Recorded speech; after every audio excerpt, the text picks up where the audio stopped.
ಸಚಿವರಿಗೆ ಅವ್ರು ಹೇಳ್ತಾರ್ರಿ. ಕ್ಲಾರಿಫೈ ಮಾಡ್ತೀನಿ. ಒಂದು ನಿಮಿಷ ವೆಂಕಟೇಶ್ ಅವ್ರು ಮಾತಾಡ್ತಾರ ಮಿನಿಸ್ಟರ್. ನಾನು ಮಾತ್ರ ನಾನು ಕ್ಲಾರಿಫೈ ಮಾಡಬೇಕು.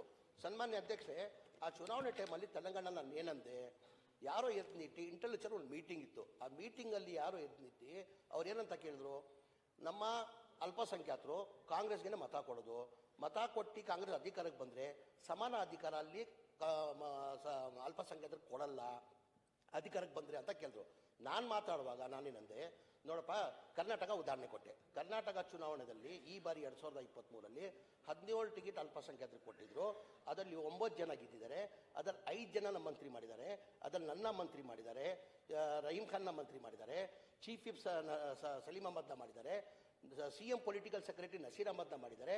ಇದುವರೆಗೂ ಕಾಂಗ್ರೆಸ್ ಪಕ್ಷ ಕರ್ನಾಟಕ ಇತಿಹಾಸದಲ್ಲೇ ಯಾರೂ ಸ್ಪೀಕರ್ ಮಾಡಿಲ್ಲ. ನಮ್ಮ ಕಾಂಗ್ರೆಸ್ ಪಕ್ಷ ಇವತ್ತು ಅಲ್ಪಸಂಖ್ಯಾತನ UT ಖಾದರ್ನ ಸ್ಪೀಕರ್ ಮಾಡಿದ್ದಾರೆ. ನನ್ನ ಸೇರ್ಕೊಂಡು BJPಯವರು ಅವ್ರನ್ನ ನಮಸ್ಕಾರ ಸಾರ್ ಅನ್ಬೇಕು ಅಂತ ಹುದ್ದೆ ಕೊಟ್ಟವ್ರೆ ಅಂತ ಹೇಳಿದ್ರು. ಅದ್ರಲ್ಲಿ ತಪ್ಪೇನಿದೆ? ಉನ್ನತ ಹುದ್ದೆ ಕೊಟ್ಟವ್ರೆ ಅಂತ ಹೇಳಿದ್ದೀನಿ. ಅದ್ರಲ್ಲಿ ತಪ್ಪೇನಿದೆ?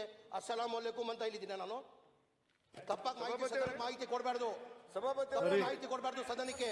ಮುಸ್ಲಿಂ ಸ್ಪೀಕರ್ ಮುಂದೆ ಬಿಜೆಪಿಯವರು ಕೈ ಮುಗಿದು ಅದ್ರಲ್ಲಿ ತಪ್ಪೇನಿದೆ? ಅಸ್ಸಲಾಂ ಅಲೈಕುಂ ಅಂತ ಹೇಳಿದ್ದೀನಿ. ನಾನು ತಪ್ಪಾಗಿ ಮಾಹಿತಿ ಕೊಡಬಾರ್ದು, ಮಾಹಿತಿ ಕೊಡಬಾರ್ದು ಸದನಕ್ಕೆ. ಅದ್ರಲ್ಲಿ ತಪ್ಪೇನಿದೆ? ಅಸ್ಸಲಾಂ ಅಲೈಕುಂ ಅಂತ ಹೇಳಿದ್ದೀನಿ. ನಾನು ತಪ್ಪಾಗಿ ಮಾಹಿತಿ ಕೊಡಬಾರ್ದು, ಮಾಹಿತಿ ಕೊಡಬಾರ್ದು ಸದನಕ್ಕೆ. ಮುಸ್ಲಿಂ ಸ್ಪೀಕರ್ ಮುಂದೆ ಬಿಜೆಪಿಯವರು ಕೈ ಮುಗಿದು ಪೇಪರ್ ನಂಬೇಡಿ.